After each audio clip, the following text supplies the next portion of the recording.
Welcome into the Warchant Wrap. This is Ira Schoffel, Corey Clark, outside of day 3 of Florida State football practice. First day in shells. Well, shells, but pads. Yeah. Pads First day on, full contact. It started, we were inside, I was listening to John Papuchis, defensive ends coach, talking to the defensive lineman and basically said, listen, we've got pads on now. You're not going to hurt them. Use heavy hands, use violent hands. And I think we saw some of that today. Yeah, man. That's what, represent, right? Yeah, man, you saw that physicality. I mean, that's what Mike Norvell practiced, though, right? Like, they want physicality, they want urgency. It just felt like a normal Florida State practice. I mean, you know what I mean? Like, it felt just like nothing left off from the spring. But what's notable about that is there are a lot of different guys. You know, it correct. hits you, 3 days into practice now that you don't have Jared Verse out there anymore. You don't have Braden Fisk. You don't have some of the guys on defense or offense that were stars last year, draft picks. But it feels very much like things have carried on, which is a good sign. It is, and, man, you talk about guys that the first 2 days it's hard to really gauge the offensive and defensive lines, and it's hard to be disruptive. Well, the defensive line was disruptive on Friday. Josh Farmer, anytime he was on the field, in a team situation, he was disrupting things. I thought K.J. Sampson was really disruptive, too, and Darrell Jackson's just a mountain of a human being that's hard to move. The defensive line, those starters, yeah, man, they're as good as advertised, I think. I know it's day 1, but we know they're going to be good. But Josh Farmer, again, Norvell has talked about this twice now. Like, yeah, he was pretty good last year. He was all ACC-ish, but people are allowed to get better from their 3rd year to their 4th year. In fact, it's advised. It's wanted. And he's even better than he was last year, which could make him a monster. Completely. Like, like last year, again, when you have Jared Verse and Braden Fisk and some of the guys they had in that defensive line, Josh Farmer sometimes could be a little bit of an afterthought. Yeah. Almost like, and they've got Josh Farmer. But, dude, he looks like a first-round pick. I mean, he looks dominant out there at practice. And, again, he's got to sustain it and keep getting better. But they could not have talked we talked to Mike Norvell and Odell Higgins afterwards, and Odell said the great thing he loves is he's teaching the younger guys. And like you mentioned, K.J. Sampson's just a redshirt freshman, but he's going to play. Yeah. He had some flashes today, 2 or 3, like in the backfield. Yeah. Offensively, man, there were a lot of highlights, though. I thought DJ Uyunglele looked excellent. I didn't see some of the one-on-one stuff, but all the 7-on-7, 11-11 stuff, I thought he was on the money. Yeah, he was really good, I thought. And Brock Glenn made some nice throws, too, but I think consistently over the course of the day, DJ was he's the starter for a reason. Yeah. I mean, he was the better quarterback, and he looked the part. He made some really good throws. In 11-on-11, it's hard to gauge because, again, we're not allowed to talk about depth charts, but you can imagine the type of defenders that DJ's facing that maybe Brock Glenn and Luke Kromenhoek aren't. So it's a little harder to gauge because there's not as much time to throw, let's say. But, yeah, in the one-on-ones and the 7-on-7s, I thought he looked excellent. And, again, I want to shout out this kid because he's making great catches every day as Morlock.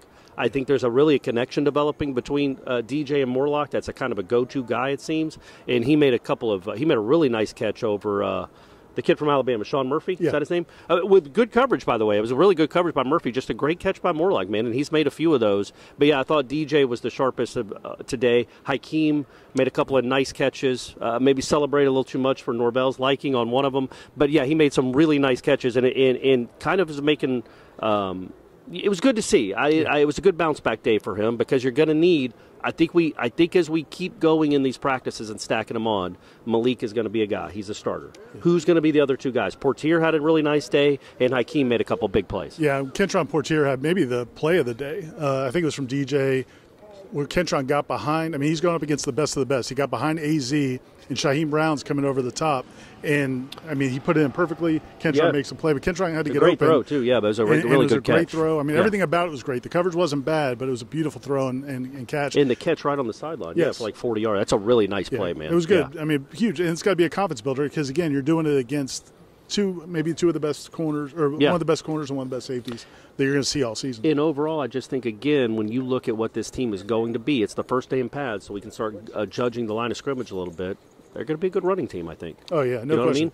Well, and that's your point. They popped some big runs, and that's a good defensive line they're going up against. A bunch of good runs. I mean, it was almost feast or famine. Like either the defensive line completely blew it up, or all of a sudden you'd see Jalen Lucas or Sam Singleton or Lawrence Toafili. Lawrence Toafili had a really nice run. It looked like Darius Washington. A couple other guys kind of broke it open. But Toafili made a beautiful run, and man, when he hits that gear. So the running game, it's hard to tell. a little bit because we're not in full pads and you're going up against your own defense. But yeah, definitely there were definitely good signs. And you mentioned him, but we just don't talk enough about Toafili. Like, I understand why they throw it to him so much and give him the ball so much. He just nails. He is a really good veteran football player. He made a couple of really good catches again today. It's just what he does, man. And he hit a big run too. He's not a wide receiver, but he's utilized in the passing game, and he's really good. And then there were other times where it's like the defense, obviously, it sounds like the offense dominated. It did not. No. The defense was very good, especially in 11-on-11. But in 7-on-7 and some 11-on-11s, there were some open plays that maybe somebody dropped a pass that shouldn't. Read the observations to see who I might be talking about. But again, you look at we're going to talk about him probably every day that he's here. But Jalen Lucas, again, he is actually one of those guys that bobbled a ball that he should have caught. But, man, is he open in the middle of the field. And, man, what's he going to do after he catches it? That's the exciting part with some of these skill position guys as it comes more into focus on who they're actually going to have on the field. Yeah, I also like some of the competitiveness in terms of just guys not over the top in terms of emotions, but like Charles Lester kind of got into it a little bit with a couple of guys. They look good, by the way, Lester. Yeah, and Charles Lester did look really good. Kai Bates looks good too. And Ricky Knight. Man, I noticed him yesterday. Yeah. He had another a couple of nice plays today. The young DBs look really good. Right. But what was cool about that play with Charles Lester, Chester's a good name. Chester's better. Charles it's quicker. Lester it's more efficient. Is he gets into it with a couple offensive players, including one who wasn't even in the play but just came over to John him a little bit. And then Roydell Williams, there you go. The Alabama transfer, who's only been on campus now for 6-7 months. But they talked about him when he came in as what a good leader he was. Yeah. And sure enough, man, he comes over, has nothing to do with the play, but he comes over and puts his arm around Charles Lester and jogs with him to the other side of the field where the defense is to just kind of like talk the freshman through that moment. It's just cool, man. Again, as we talked about earlier, the faces and the names change on this team, but it looks a lot like the Florida State teams we've seen the last couple of years. And I'll tell you a guy that we haven't mentioned as much as we should because he's a veteran, he's a starter, he's been here for a while. Shaheem Brown is a guy that I just think he upticks the competition in practice. He's fun to watch because he cares. When there was a play really late where Jalen Brown wasn't sure it seemed like he wasn't sure if he was supposed to be on the field or not on the field, and he was going back and forth and doing motion 3 or 4 times. And Shaheem Brown runs out and starts calling delay a game. Like, he wasn't even in the play. He was on the sideline calling delay a game. When they had a false start, he took the ball and started walking it back 5 yards. Like, he's a guy that I think when you don't have somebody like Jared Verse, obviously you miss Jared Verse's talent, but you also miss what he does for practice. Right. Shaheem Brown is that guy that can still ramp up and rile up other guys on the other side, and I think that's what you need. You need, not that competition's ever going to be light at a Mike Norvell practice, but that kind of spirit, I think, drives it even more. He treats every practice play like it's a game situation. Yeah. No he gets mad or happy, really mad or really happy. The other guy I wanted to mention just a little bit, the linebackers, there was a couple of notes from the linebackers. One was like, you see some of the youth and talent of a guy like Blake Nicholson. One play, he does a great job of snuffing out a play in the backfield, just really read it perfectly, triggered, got downhill, made the tackle for loss.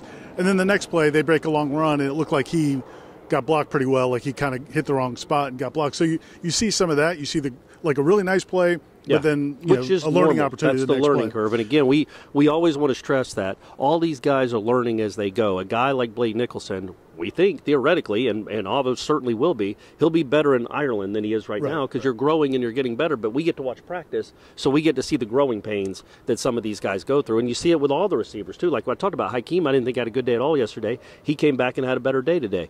Jalen Brown, I didn't think was very good yesterday. He had a better day today. Right. But they're young. They're second-year guys. They're supposed to be up and down and learning and growing. And so that's really good to see that they do take those steps. And there's going to be some ebb and flow, but overall, you like the talent when it's flowing, right, or ebbing? Flowing. Flowing is the good part of that. Yeah. So when it's flowing, that you like to see that talent. Well, we're going to ebb right out of here. It's really hot. It's a little warm out here, guys. Thanks for Tazlon for helping us out. And plenty of coverage coming on the site. Corey's observations.